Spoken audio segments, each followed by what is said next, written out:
shot of propane. I just started this recording and I got a low battery warning, so if I cut out, I'm very sorry. Today I am puppy sitting this little bastard. So if he wakes up and starts whining, then I can only apologise. So I wanted to talk about a concept that we discussed with Dr. Mike Banner yesterday, and that is if you do anything in abnormal amounts, then you're going to get abnormal results. Now, I was a bit worried about making this video because most of the time, statistically speaking, if you're not getting the results that you want, you are not doing enough. So statistically, you're probably not doing enough. If you haven't got the abs that you're looking for, maybe you've just not eaten a calorie deficit for long enough. If you're not making the muscle gains you're looking for, you just haven't trained heavy enough or long enough. But if you are like Johnny and I, i.e. if you are nutters and you don't do things by halves, then you may end up with the opposite problem. And that is doing something abnormally and getting abnormal results. So yes, there is the Tony Robbins argument of like, you gotta do things with overwhelming force and just like, but sometimes if you do that, you end up with very dodgy side effects. And yes, it can get results, but you know, the idea of, training 3 times a week is good. I'm going to train twice a day, every day. Eating 180 grams of protein is good. I'm going to eat 400 grams of protein. And you see this occasionally where people... So there was a guy who was complaining about having like these horrible gastric cramps and followed by constipation and like no libido and just feeling awful and just sweaty all the time. And it turned out that he was eating 400 grams of protein a day, but just didn't think that that was a factor. Now, these recommendations are not like, this is good, so more is always better. Another similar thing is 100 grams of fiber, when the recommendation is 20 grams.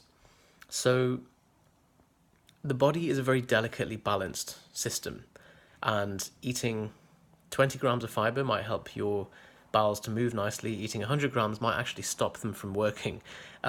It also it's a trade-off between eating too much, reducing the amount of testosterone that you might produce, and eating not enough might mean that you're not pooing properly. So basically, take the recommendation and don't be a dick about it. Interestingly, about fiber, Dr. Kellogg's was one of these, don't think he was a Nazi because he was pre-Nazi, but he was one of these nutters that recommended circumcision and equal horrible things for women as well to reduce sex drive in young adults. And he recommended high fiber cereals to reduce the sex drive in young people. So just think about that. And that's how his cereals have come about. So we are living in the legacy of a puritanical tyrant.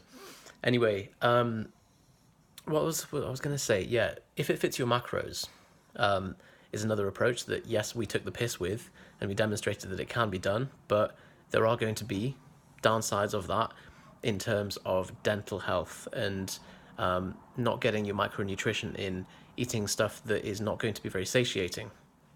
So basically, whatever you take on as a diet, run it by the reasonableness test. Think, if I do this, what is the potential thing that can go wrong? What am I missing out on?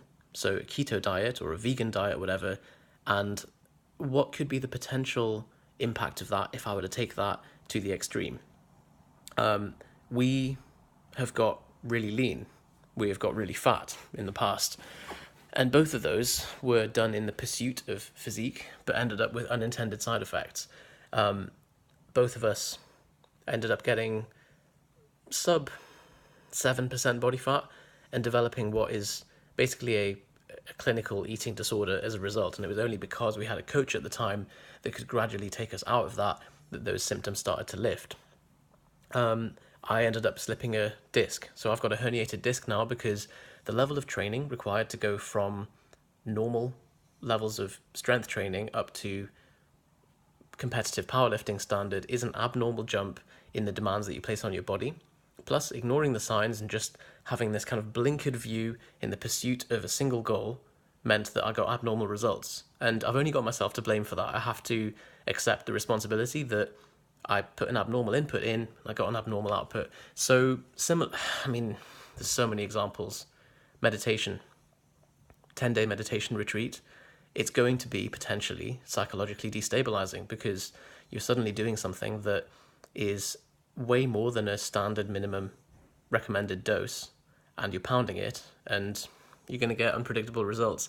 So basically, think about your own life. Think about in what situations are you a underdoer and which ones are you an overdoer? And are you not getting the results because perhaps you are doing something abnormally too much or abnormally too little? Maybe you're spending too much time on a screen. Maybe you are eating far and above the amount of protein that's recommended because you heard it's better.